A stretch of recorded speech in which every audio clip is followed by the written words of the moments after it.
Section 1. The Rise of African Civilizations. In 1906, a teacher named Hans Fischer explored what he called the Death Road, a trade route connecting Western Africa to the coast of the Mediterranean Sea. No European or American had ever risked the journey before. The Death Road crossed more than 1,500 miles of the Sahara, the world's largest desert. To get lost meant certain death. Only nomads living in the region knew the way, but Fischer hoped to map the route.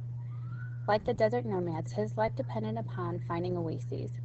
Upon his return, Fischer amazed people with the stories of the Sahara. He told of swirling winds and shifting sand dunes. A vast and diverse continent. Africa is the world's second largest continent. The United States fits into Africa 3 times, with room to spare. The equator slices through the middle of the continent. Hot, steamy rainforests stretch along each side of it, yet the rainforests cover only 10% of the land. Most of Africa lies in the tropics. Here, dry, sweeping grasslands reach for thousands of miles. Most of the tropical grasslands, known as savannas, have high temperatures and uneven rains. These wide open grasslands are perfect for raising herds of animals.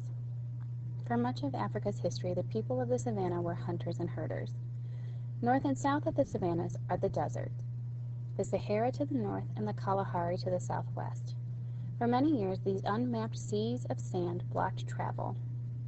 People had to follow the coastline if they wanted to get past the deserts. Areas of mild climate, good for growing crops, are found along the Mediterranean Sea in northwest Africa and in the south. The African Plateau.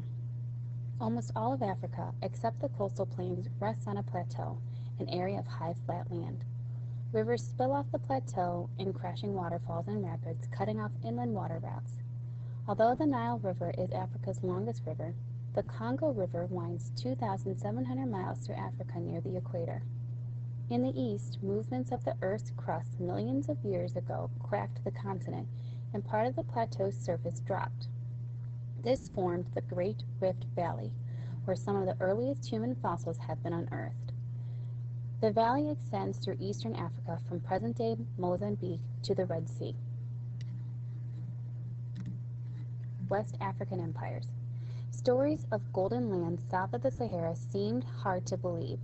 There's a country, claimed one story, where gold grows like plants in the same way as carrots do, and is plucked at sunset. The Berbers who told the tales had seen the gold with their own eyes. The Berbers, the first known people to settle in North Africa, crossed the Sahara to trade with people in Western Africa. They began making the trip about 400 BC. For hundreds of years, Berber traders carried goods on horses and donkeys, which often died in the hot Sahara. When the Romans conquered North Africa, they introduced camels from Central Asia. Camels, nicknamed ships of the desert, revolutionized trade. Their broad feet did not sink in the sand, and their humps stored fat for food. In addition, they could travel many days without water. Traders grouped hundreds, maybe even thousands of camels together to form caravans. They traded salt and cloth from North Africa and the Sahara for gold and ivory from Western Africa. The trade led to the growth of cities in Western Africa. Eventually, rulers of these cities began to build a series of empires. During the Middle Ages, these African empires were bigger than most European kingdoms in wealth and size. The first empire to develop was Ghana. Rise of Ghana. Ghana rose to power in the AD 400s. It was a crossroads of trade, a place where trade routes come together. Trade routes reach across the Sahara into North Africa and down the Niger River to kingdoms in the rainforest. Some extended all the way to Africa's northeast coast. For traders to meet, they had to pass through Ghana. Passage came at a price, a tax paid to Ghana's rulers. These taxes made Ghana rich. Why did traders pay the taxes? First, Ghana knew how to make iron weapons. Like ancient Kush, it used these weapons to conquer its neighbors. Although Ghana owned no gold mines, it controlled the people who did. Second, Ghana built a huge army. When the king of Ghana calls up his army, said one trader, he can put 200,000 men in the field. Third, people wanted the trade items, especially salt and gold, at almost any price. West Africans needed salt to flavor and preserve food, and their bodies needed salt to stay healthy. They paid taxes to get salt from Berber mines in the Sahara. In turn, the Berbers paid taxes to get gold to sell at a huge profit in Europe. Rise of Mali. Ghana did not last forever, however. The discovery of new gold mines outside of Ghana's control reduced the taxes it collected. In addition, heavy farming robbed the soil of minerals and made it harder to grow enough crops to feed people. Constant fighting also hurt Ghana. Ghana's rulers had accepted the religion of Islam, but they fought with North African Muslims who wanted to build empires of their own. After Ghana fell in the 1200s, the Kingdom of Mali replaced it. West African griots, or storytellers, give credit to a great warrior king named Sundiata Keita, the Lion Prince.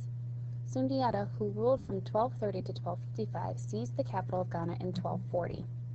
He then won control of lands from the Atlantic coast to the trading city of Timbuktu and beyond.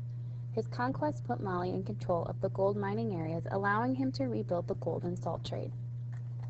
Rise of Songhai. Mali began a slow decline after the death of its last strong king, Mansa Musa, in 1332. The kings who followed failed to stop Berber conquerors, who for a time even ruled Timbuktu. In 1468, Sunni Ali, the leader of Songhai, stormed into Timbuktu and drove out the Berbers. He then began a campaign of conquest. Sunni Ali used Songhai's location along the Niger River to his advantage. He ordered a fleet of war canoes to seize control of the river trade. His armies then swept westward into the Sahara, where they took over Berber salt mines. By the time of his death in 1492, Sunni Ali had built the largest empire in West Africa. The empire lasted almost 100 more years. In 1591, however, a small army from the Arab Kingdom of Morocco crossed the Sahara. Soldiers with cannons, guns, and gunpowder easily cut down Songhai soldiers armed with swords, spears, and bows and arrows.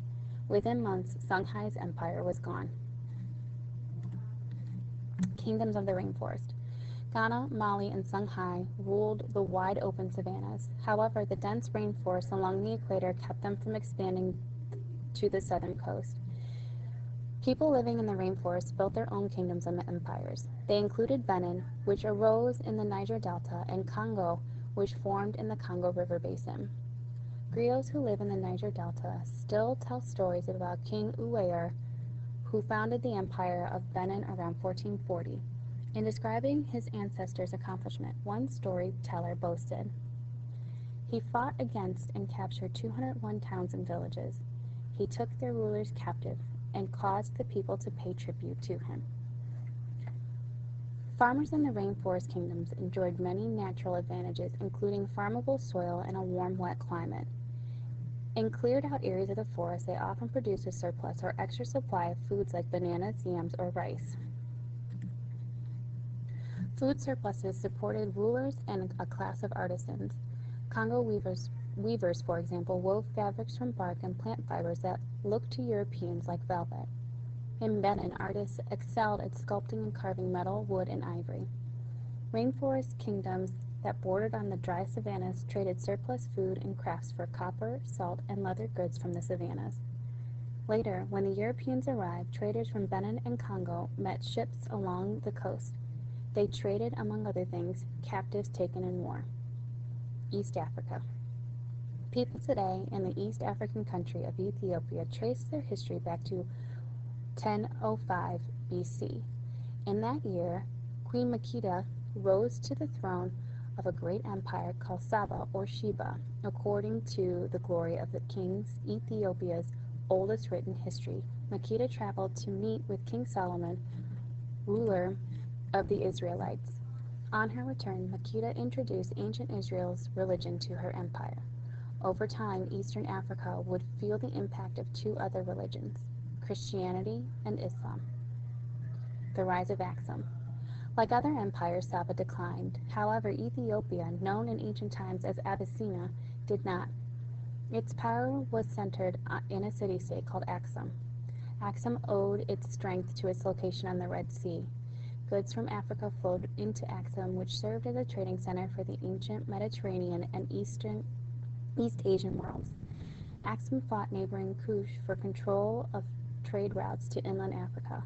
Around AD 300, King Azena of Axum sent his armies against Kush and defeated it. A few years later, Azena helped to bring a new religion to Africa when he converted to Christianity. In AD 334, he made it official religion of Axum.